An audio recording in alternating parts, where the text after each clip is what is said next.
This is the sluggo, slant and go.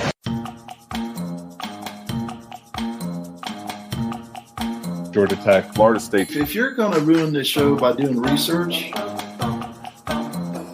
Notre Dame. My dentist is a Notre Dame grad.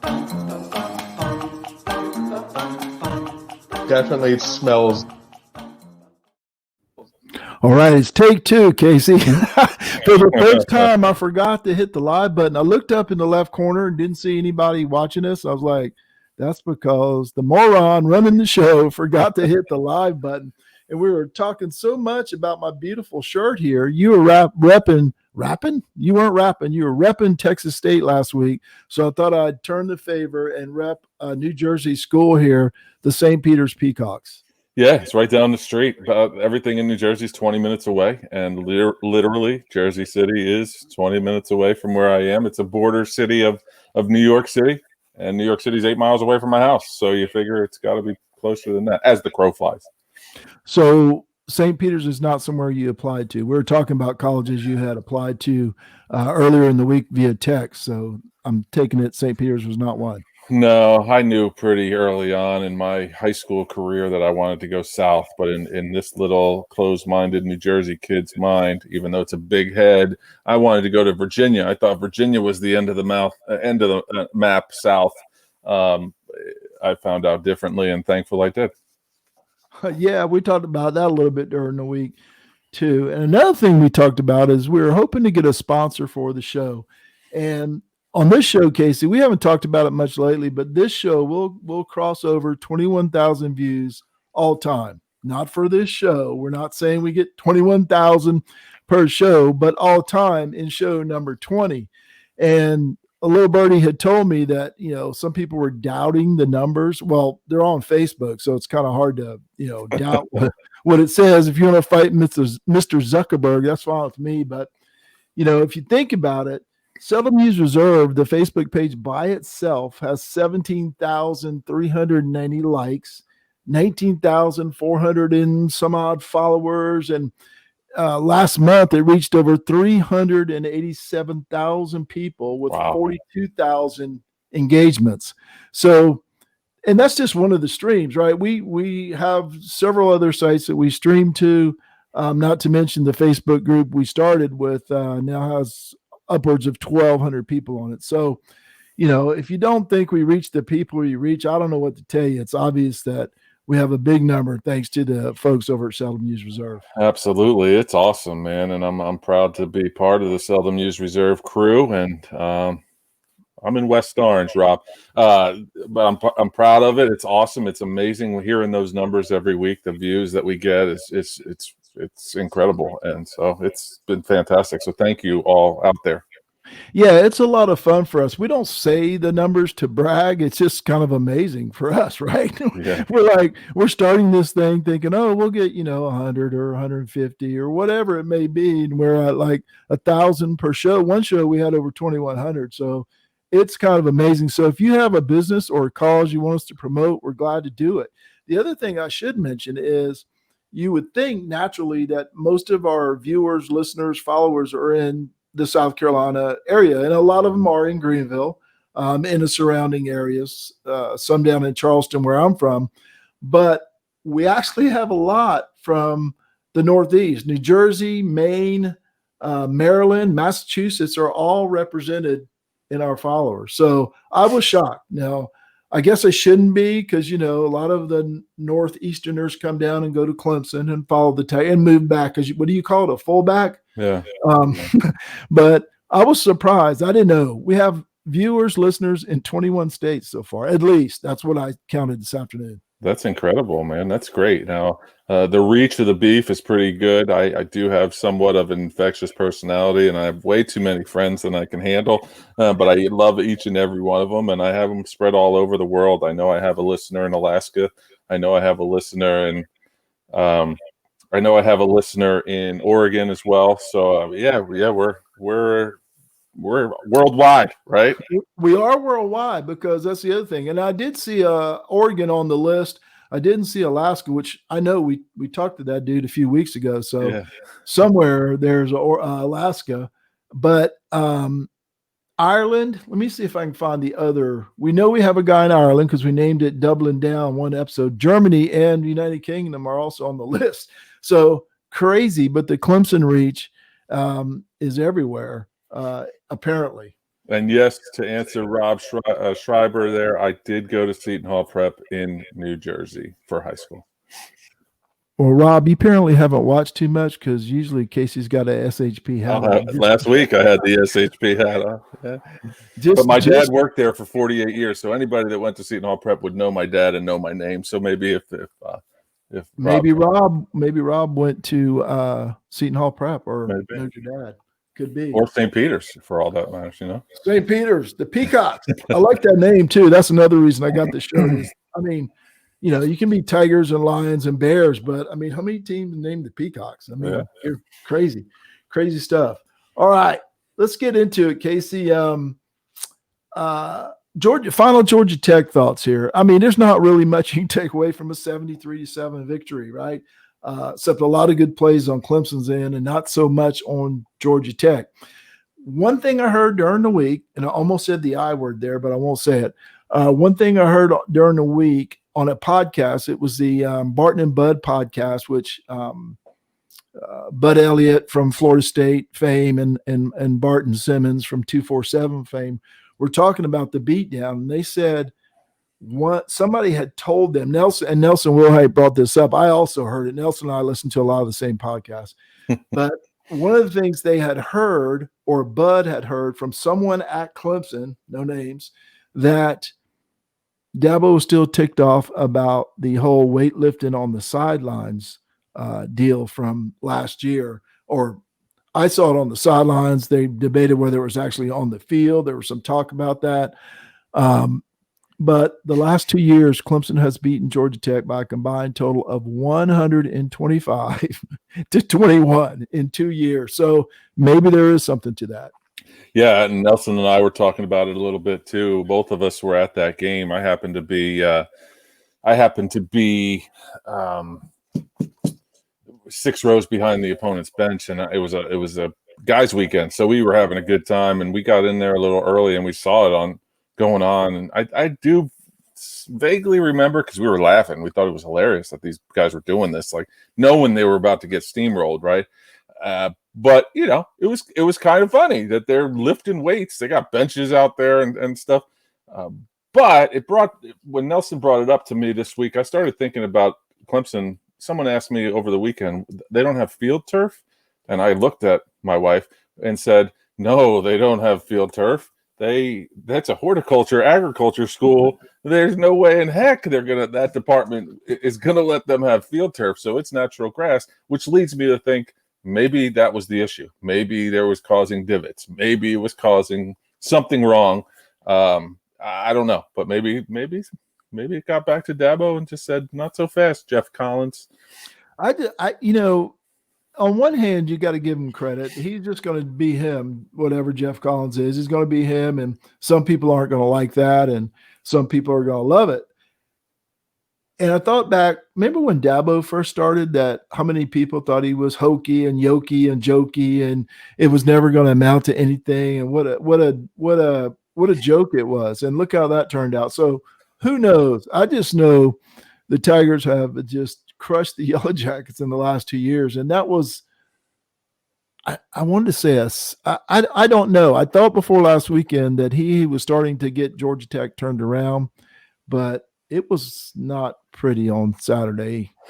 Yeah, I don't think it's hard, right? So I talked to a Miami alum today on the phone. He happened to be a coworker of mine, and he was saying that he feels a lot better about Miami after what he saw Clemson do to Georgia Tech.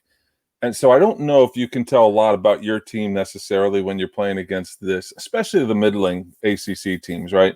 And we nitpicked the crap out of it on our live show after the game, and we were completely wrong. And I apologize for even thinking that we were remotely right, or I was remotely right, because we were nitpicking everything at 73-7. But that was a good point. Another eye-raising point that said, yeah, you can't really tell a lot about your team because Clemson right now is just head and shoulders better than everyone we've seen so far in the ACC. Yeah, and even nationally, there's really three teams, right? And I guess Alabama, Ohio State, who we haven't seen yet. I know people will take issue with me even saying that because they haven't played a game, but Alabama, Ohio State, and Clemson, and everybody else is a step below. Maybe Georgia's close to that level, but obviously their quarterback play after last week has some improvement to do. So, Florida State, hey, they beat Mac Brown on Saturday. They hung on, barely hung on by their fingernails. And then there's a lot of talk about Florida State being back. Now, here's my take. No. Jordan Travis. Think about that at all? You want to think about that a little bit? Jordan Travis was 8 of 19 with a touchdown interception. Now, he had 191 yards, but good luck sustaining 24 yards per completion. That's almost like a Georgia Tech quarterback line, right? 8 of 19 for 191 yards and a touchdown and an interception. So I watched a little bit of it. I saw the end of it. It was frightening. It reminded me of a lot of Clemson games back in the day when they were just hanging on, right? But my take is it's still Florida State. What's your take on the Florida State victory over North Carolina? I like his energy. I really like the way he leads the offense, Jordan Travis, I'm talking about. I really do. They were without their best wide receiver, arguably, Tamari and Terry, and they still were able to pull out a victory against what we were told to be the biggest competition to Clemson in the ACC in North Carolina. Stat that I saw was that Mac Brown has never beaten Florida State, which I know he spent a lot of time in North Carolina, a lot of time in Texas. Not sure how many times he played him at Texas, but that was a stat that was a little bit, it kind of made me nod my head and say, wow. I liked the energy coming out of Florida State on Saturday. Am I a full believer in him? No, don't misconstrue my words there, but you never know. Maybe they win 5 games this year. Maybe it's a game when Clemson goes down to Tallahassee. I don't know. I don't think so because there's still a lot of questions on defense. I mean, heck, there's a lot of questions on offense, let's be honest. But I like Jordan Travis. I liked his energy on Saturday. Yeah, I think back when Mac was at North Carolina the first time, I'm pretty sure there were no divisions, so he was playing Florida State every year and getting crushed like everybody else. Yeah, who wasn't? Yeah, even including Clemson for that matter. So, yeah, I kind of feel the same way. Yes, it's encouraging, but, a win as Texas, Miami, and a host of other teams have shown, a win, and Clemson too back in the day, right? A win doesn't mean you're back. The other thing that I thought or the other game that interested me, I didn't say the word, I said interested, was Notre Dame and Louisville. And I watched some of this game also. Now, Notre Dame won 12-7. I can't say that without laughing, right? And so, again, I listened to some post-game stuff, and everybody seemed to downplay this. Now, imagine if Clemson or Alabama or whoever, Ohio State, beat Louisville by 12-7 score. What would be the result, or what would be the narrative, I guess I should say? Now, Notre Dame only had 7 possessions in this game, and they had a lot of long drives. They had drives of 12, 15, 14, and 14 plays. But you only got 12 points out of that. So you scored 1 touchdown against Louisville. And Louisville led in the second half, and Ian Book was 11-18 for 106. But Brian Kelly had a beautiful, beautiful quote after this game that you have to hear. And this is serious. I didn't make this up. Just heads up. Quote, I think I commented earlier in the week that I thought they had beaten themselves, quite frankly, and they easily could be 4-0. They played like a 4-0 team today. We withstood that. They were 1-3 and coming off a 19-point loss to Georgia Tech. I love coach speak, man. It's fantastic. Yeah, it feels like Notre Dame's one of those teams, kind of like Clemson back in the day, where they would go up and lose by 150 to Wake Forest, and then come back the next week and beat Florida State at home. I mean, obviously they're still winning, right? They're still undefeated, but we don't know what we have every week in Notre Dame. I still don't think they have an identity. I'm not. I was worried about them going into the year. I don't know if I am right now. Yeah, I've lost a lot of that worry. There's still some there because it's college football. They're looking for a reason to keep a team out of the playoff. At least you like to think that as a Clemson fan, though I'm over some of that too, right? I think pretty much everybody recognizes the team that Clemson has. I think Georgia Tech recognizes it. But I'm over a little bit of that. But I will say this. I will throw one thing out there. If you remember after the Miami game, I said, hey, Beef, I went and looked for top 10 matchup stories and I couldn't find any. They shared a story with some other game, but there's no game talking about how Clemson crushed Miami in this Titanic top 10 matchup. When I went after the game Saturday thinking it was going to say number one team crushes lowly Georgia Tech, you know what the one thing I saw? And it wasn't even on the headlines of ESPN. It was on the sidebar, ESPN. Oh, God. That was their first thought after Clemson crushed Georgia Tech 73-7. There was no story on the main page. It was hours later there was, but their first thought was Trevor Lawrence. It was funny when we had it. We had JP Priester on our little after the game show, and he mentioned it. So it was definitely one of these things that we knew was going to come at some point, and we hoped as Clemson fans and sports fans, really. I think he has a good, I don't know, reputation around the country. It feels like it anyway. I forgot where I was going, but they jinxed him. They jinxed him. That's what I was saying. They jinxed him. The reporters jinxed him. JP said it the other day, and that's funny. They're always looking for a reason to cut down the top dogs and the top teams. It just feels that way sometimes. Maybe it gets more clicks, and that's the way that some of the journalists are paid nowadays. Yeah, I think so. I think it tries to stir up controversy because guys like me and you are talking about it. Otherwise might not be talking about so much. But I just thought it was kind of funny that the only thing I could find on the speaking of JP, he's taken a full responsibility for jinxing. He did on Saturday too. He's one of the good ones. I just thought it was funny. I mean, it wasn't even just Clemson blast Georgia Tech. It wasn't a top 10 game like the week before. So I was just thinking there'd be a story about how, 5 touchdowns in the first half and Clemson rolls, number one team rolls. Nothing. But we're going to talk about the interception that he threw. Threw for 404 and 5 touchdowns in a quarter, 2 quarters and 1 series of play. Yeah. Well, wow, what a game! And there's not really a whole lot to talk about. We're gonna get with Zach Locks Parker coming up. We're gonna make a pick on that Syracuse game, but it's a 46-point spread, and we're playing a team that lost at home by 17 to Liberty. So there's not a whole lot to talk about Syracuse, but I see you have some notes on our little sheet. Last week I was talking about Jeff Scott and USF keeping kids at home, and I'm not saying that this is necessarily one of the top dogs, but he comes from one of the top schools in the state that I talked about right there in Tampa, Plant High School. Clemson fans know Plant High School because that's where Jake Frew Morgan came from, who didn't end up lasting at Clemson long, but he was there at Plant. Guys like Aaron Murray and Orson Charles, who were a tight end / quarterback duo at Georgia, were there. Robert Marv, who was a quarterback shortly, he went to Purdue, then he went to Miami first, ended up at Purdue. Anyway, the names go on and on. Baseball, Pete Alonso. But the quarterback this week for Syracuse will be Rex Culpepper. Their lead quarterback, first string quarterback, got hurt and is reported yesterday that he will be missing the entire season. A Jersey kid from literally right down the street from here.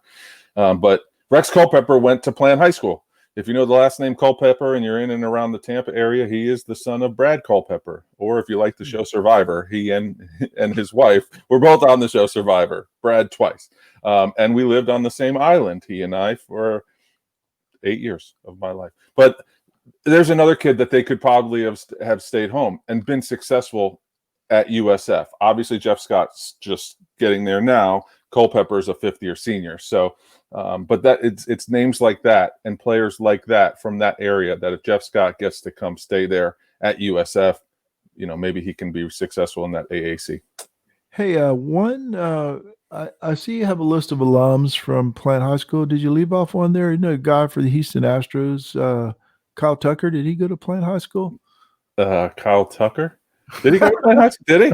I don't know. Because the other one, who's the other one? McCullers, Lance McCullers. Maybe that's Jesuit. McCullers went to Jesuit high school, which is the private Catholic. Oh, okay. Lance McCullers. Yeah. I might have a mixed up.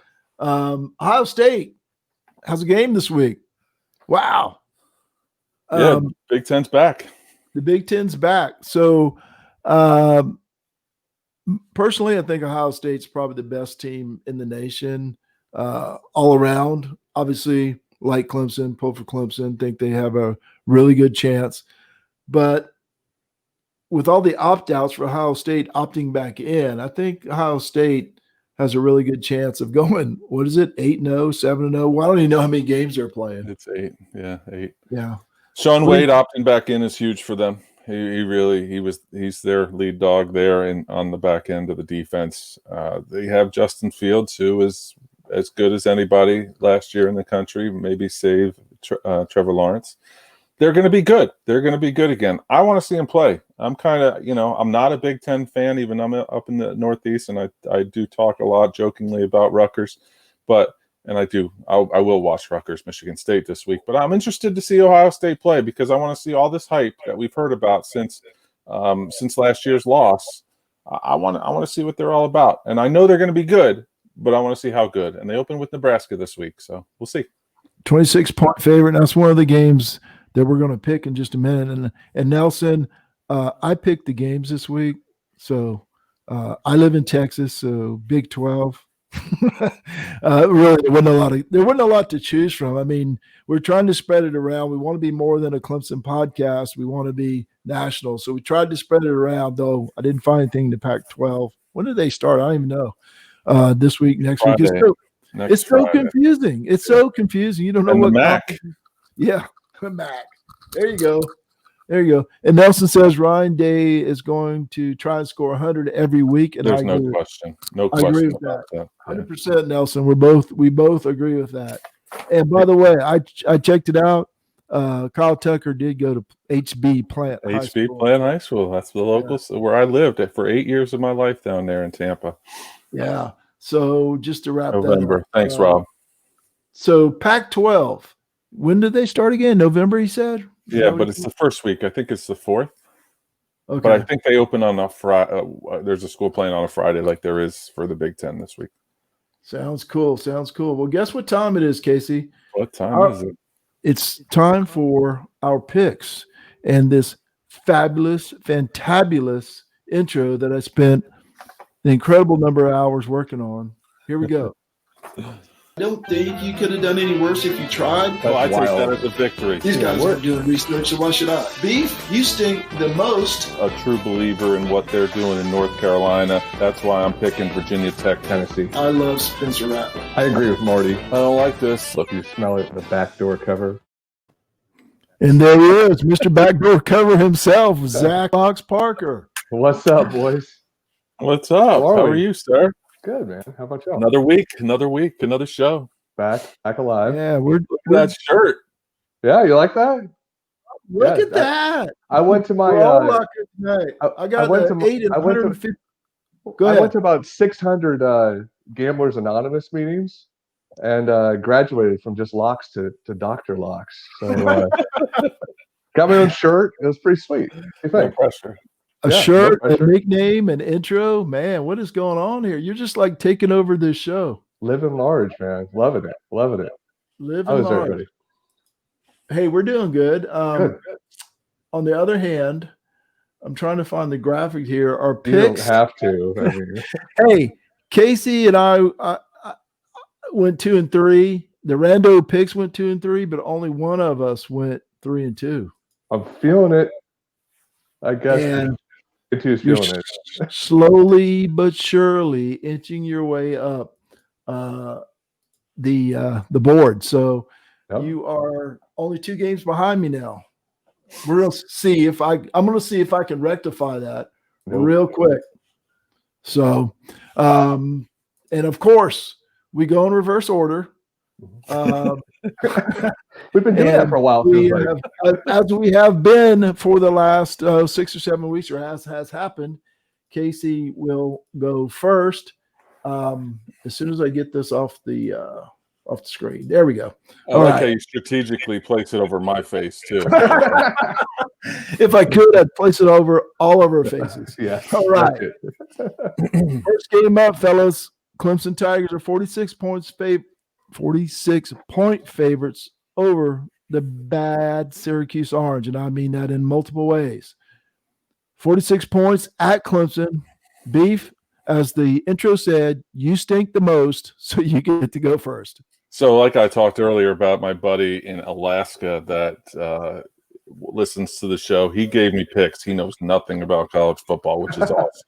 So he gave me his picks, and I told him I was going to use them, but I'm going to lie to him right here and tell him I'm not using them. I'm going Clemson here. I know 46 points is large, and I had Syracuse all week long. Literally 4 seconds ago, I switched it. I just don't see how they stop them. I know Dabo likes Dino Babers, and that's a common thing with Clemson fans, right? If he likes the coach, he won't rub it in.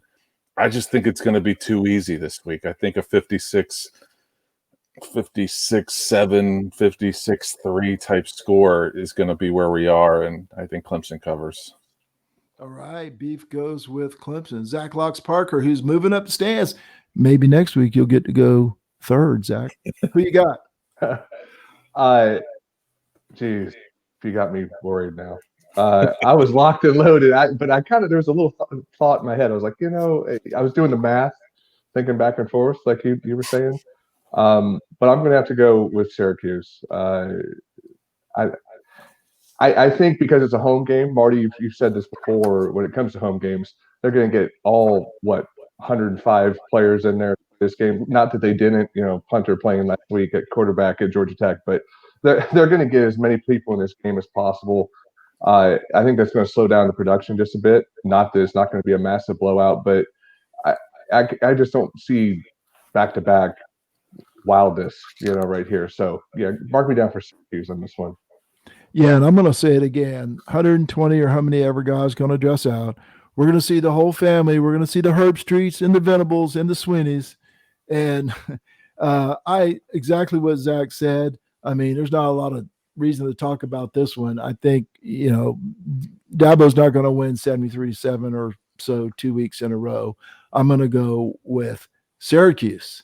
Now, the team I'm most worried about in, maybe Alabama, we'll see after Ohio State plays on Saturday. Nebraska is playing at Ohio State in the revenge tour, and I'm not talking about Ohio State, Nebraska. I'm talking about the Big Ten is putting it on Nebraska. 26 with the schedule, 26-point favorite. I am first on this one, and I am going to go with Ohio State. Beef and I talked about it earlier. I think that Ryan Day is going to try and say we only got 8 games. We need to blast these people out of the park, and let's do that. So I'm taking Ohio State and giving 26 points. That would be Locks is up next. I'm sorry, Beef is up next. Excuse me. Yeah, so my boy Justin in Alaska picked Nebraska on this one, so that means I'm going to go with Ohio State. Solid logic. I have no reason other than Nelson kind of swayed me again over the top with he's going to try to score 100. I just don't know if Scott Frost has his team ready quite yet, so that's my reasoning. All right, Locks, who you got? Yeah, I agree. It's two sides of the coin here. Nebraska is a bit of a disaster. Can't seem to get their act together ever since Frost got there. And Ryan Day is going to try and score 100 points every week, especially this season, being it's a short season. He has 8 games to get all the style points he can. Not that he even needs it because he's already ranked number 1 in some polls. But anyway, give me Ohio State. The over-under 66.5. Give me the over, too. They're going to just run this thing up at home. Locks with bonus picks, bonus information. I mean, you don't get to be called Dr. Locks for nothing, man. Yeah, you can refer to me as doctor. I believe I've earned it. I just wanted to say that. Sorry. Excuse me, sir. I'm sorry. Do you get reservations at restaurants by saying you're a doctor? I do. I say I'm a doctor. McDonald's, Chick-fil-A. Hey, next game up, TCU is at Oklahoma. TCU is getting 6.5 points. Locks is up first on this. Oh, excuse me. Dr. Locks is up first on this one.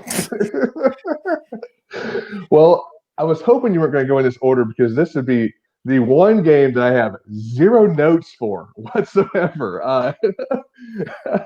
I'm literally just going to go on pure talent and the fact that Oklahoma has to win out here to stand a chance to even, get into their championship game, or does even the Big 12 even have that? I don't know.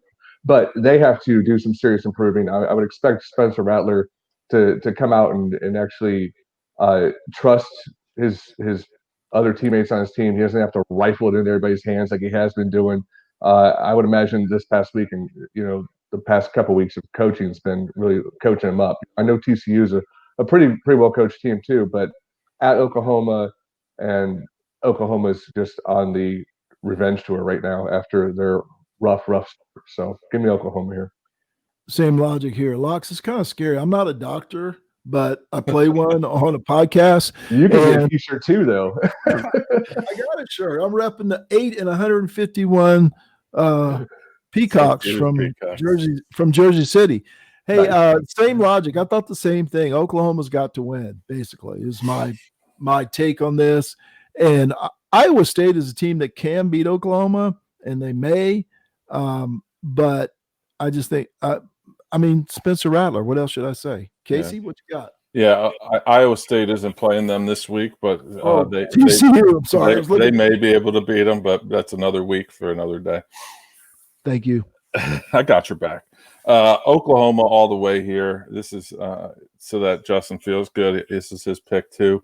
I just think, like Locke said, man, they're on the revenge tour. I don't think TCU their defense isn't nearly as good as it normally is under Gary Patterson. They're not quite a Big 12 defense, but Spencer Rattler's going to be throwing dimes, and they're gonna win big here, I think. Oh, Spencer Rattler. That just rolls off the tongue. your favorite. Love that guy. Love that guy so much. He's such a good, upstanding young man, too. All right. Speaking of Iowa State, I was looking ahead, obviously. They are traveling to Casey's team, his pick to win the Big 12, Oklahoma State, and it's looking pretty good right now, Locks. I mean, I'm a little scared that Casey's going to be right, but I think Casey's more scared that Oklahoma State's going to fall on their face. Iowa State is getting 3.5 points at Oklahoma State, and Beef, you're up first. If it's anything like my SEC pick, right, I at least I get that out of the way early. Just be wrong early and just let it go, right? It didn't happen in this case. I think I have to based on who I picked. And I'm sensing a theme with my picks. I'm going with all home favorites at this point. Oklahoma State, Iowa State. It's a good team Matt Campbell's got up there in Ames. I have to stick with Oklahoma State just because they're Oklahoma State. All right. Locks, you're up next. Let's see. This line has gone from 7 points to 3.5, hasn't it? That's a little surprising to me. It's a big game. Whoever wins this takes control of the league really right now. Iowa State, if we remember right, the first game of the season lost to our friends at Louisiana Raging Cajuns. But since then they've looked good enough at least. Iowa State won the game last year 48-42. I would expect another raging shootout. That's 90 points. Over under here is 52.5. Same type of situation. It's going to be a tight one at the end. But I think Oklahoma State, with the athletes that we know that they have to finally just show up. We're about halfway through the season. So look for Chuba Hubbard to have a good game. I'll go ahead and take Oklahoma State myself too. Okay, Oklahoma State. It's going to be a clean sweep. I feel the same way as both of you guys. I think Oklahoma State's just a little bit better.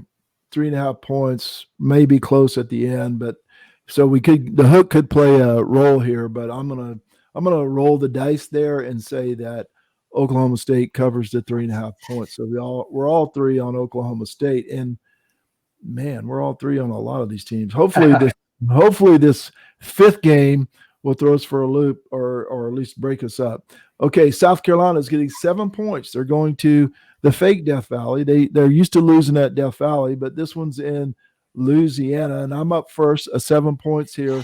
I won with the Gamecocks last week. One of the three of us took the Gamecocks in that game against Auburn. That was enough for me. I'm going with LSU just on principle. On principle. Just on principle. I can't do it 2 weeks in a row. I can't take those Gamecocks 2 weeks in a row. It hurt me last week, but I'm going to go with the LSU Tigers. Beef. This is tough, man. LSU's looked really pretty bad all year long so far. South Carolina looks like they got some life the last 2 weeks, at least last week. Miles Brennan being out for LSU leaves TJ Finley and Max Johnson, a couple really young kids, high-rated recruits, but young kids to take over the reins there. You're not really sure what you're going to get.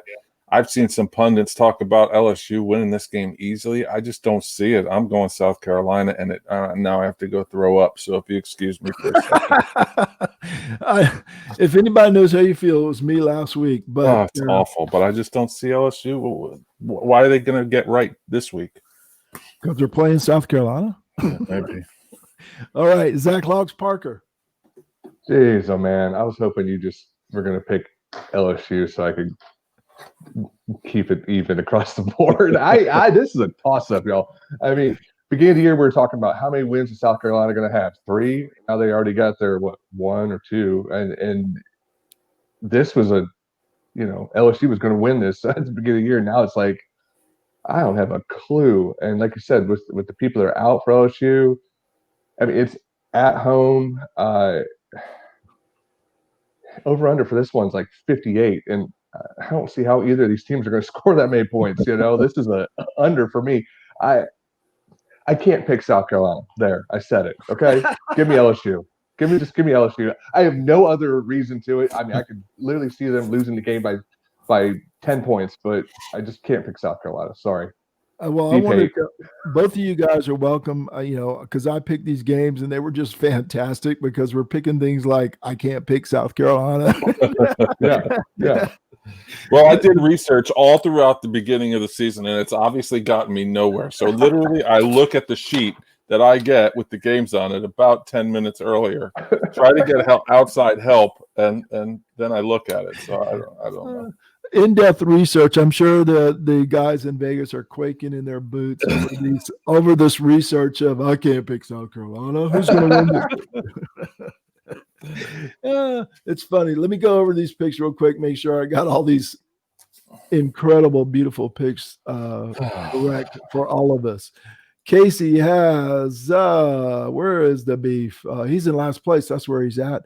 He's got Clemson, Ohio State, Oklahoma State, and South Carolina. I've got Syracuse, Ohio State, Oklahoma State, and LSU. And I've also got bad news for Locks. We're tied. Yeah. Exactly. You're not bringing anything on me this Not week. going anywhere this week, am I? Because Locks also took Syracuse, Ohio State, Oklahoma State, and LSU. So you're saying there's a chance. There is a chance. Wait a second, Casey. How many picks do you have? 2 different picks. You could end up theoretically. Now it's all theoretically here. You could be tied with me, maybe. I'm just digging my hole deeper into the bottom. I'm already in the basement. Heck, you see my pipes and whatnot. I'm just getting much lower. Hey, I started off that way in the beginning when I went 1-4. I started thinking like out of my head, going, "Well, I think they're going to pick this, then I got to pick this just on principle, and maybe it'll work out." That didn't work, so I'm going to actually just pick games now. Well, I've tried it all. I've tried to research and not research and do the opposite and do the same, and none of it works, man. We can't figure out. We can't seem to. 2020. I swear, this has never been this hard in the 3 years that I've been like pseudo decent at trying to do it. This is just, it's so unpredictable from week to week, from players out, from not the coaching, these guys have not practiced enough coming into the season. You'd think maybe by now there'd be a little more consistency. And I'm hoping that we'll see that in the next few more weeks. But then you got the Big Ten coming in. They've had very little coaching up beforehand too. So the MAC's coming too, baby. So it's going to be interesting to see. Everybody's going to be on different levels. And by God, by the time we get to the playoff, maybe someone will all be on the same level, but who knows? Yeah, it's really crazy. I always tell this. I always use this little line about. I always tell my wife, and she keeps saying, "Why are you watching like 9 hours of football on the Saturday?" And I'm just like, "It's the greatest reality show ever, right? Because you never know what's going to happen. It's even more that way this year, right? Who the heck knows? Who the heck knows what's going to happen Saturday? I mean, Dabo told me Syracuse could beat Clemson. They got scholarship players too. Tony Elliott said that they could very easily get embarrassed. They got scholarship players too, and I was like that old joke is like that's half a sentence, right? They got scholarship players too, but they're not anywhere close to as good as the ones Clemson has. Yes, they got scholarships, but they're not the same, fellas. They're not the same. So quick shout out to Dennis Finnerty in New York. Thanks, I got your message. Appreciate you, pal. Think how hard it has to be for those coaches to go up in those press conferences and keep a straight face and saying these things every week. The same thing. JP put it in one of his articles this week. They say the same thing. It's almost like a rehearsed line about getting embarrassed every week. Yeah, they have to say it. So you guys are saying Syracuse is not going to win this weekend? No. All right, guys. Appreciate it. You guys have a good evening. We'll talk to you next week.